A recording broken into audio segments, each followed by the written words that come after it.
I'm Corbett Wall with DV Auction, here with a 3-minute cattle market update for Tuesday, June the 21st. Doing it a day early, the early week report this week.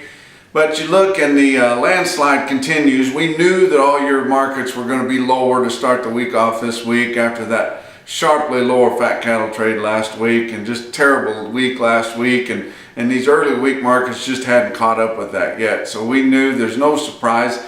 Actually, the board did kind of surprise in that it was limit down early in the day and then showed a little bit of strength by backing off from that and closing down pretty good, but not down the limit. Live cattle futures on the August on Monday was down $2.30 to end the day on Monday at 110.25. Your June spot is at 114.50, so it stretched its legs to make that basis wider again.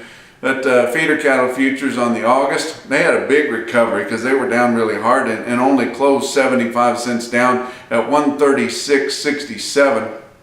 Helped out by the corn, which was down hard, 15 to 16 cents there on Monday.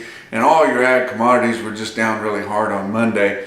But you go look at your CME feeder cattle index is way up there at 143.31. Real-time index on Cattle Market Central and Beef Market Central is a whole lot closer to where you would think it should be at 139.26.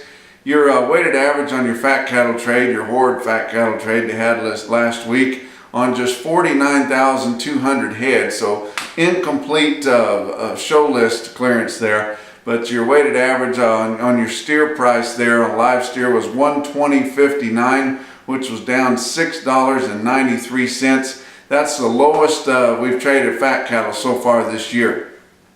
And on dress trade, your average dress steer sold for 194.23, down 11.41. So not getting any premium up north there. But the one good thing about this is it was a light trade last week. These packers are going to need cattle. So these feedlots, I know they're sick of these cattle. It's hot and humid, and those big cattle that are on the show list are closed because they're selling them so green right now. They're really suffering in this heat, and the feedlot guys are sick of them. They want to get rid of them. But just pay attention. These packers need cattle. You can't have these huge kills they're having without buying some cattle. Last week's kill was 603,000. That's the biggest kill we've had, weekly kill, in 2 years. You know, they've got to buy cattle. You know, the feedlots didn't sell that many cattle last week, but guess what? The packers didn't buy that many on a negotiated trade either, less than 50,000. So just, you know, hold off a little bit, dig in and work together and try to get something for these cattle. Box beef cutout values, we know they're going to drop this week, and choice was down pretty good on Monday at down 226 at 219.57. Your select was only down 23 cents, so just like we thought, the choice select spread's coming together right there.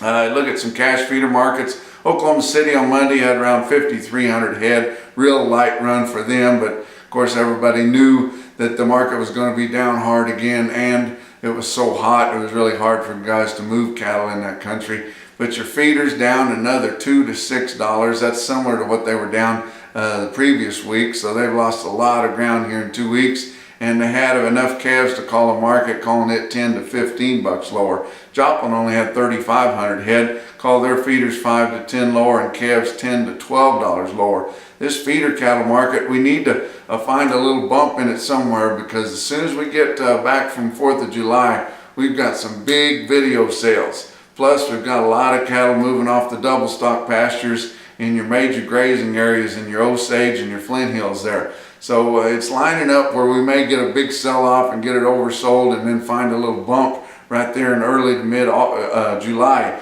But we've got to have a decent week that week starting the 11th in July, because we've selling a lot of cattle on the video, and it could spoil the whole fall. It could spoil the whole market for the rest of the year. These big commercial feedlots will be filling all their needs pretty much for the rest of the year during those big videos and the direct trade that's going to be happening off those double stock pastures.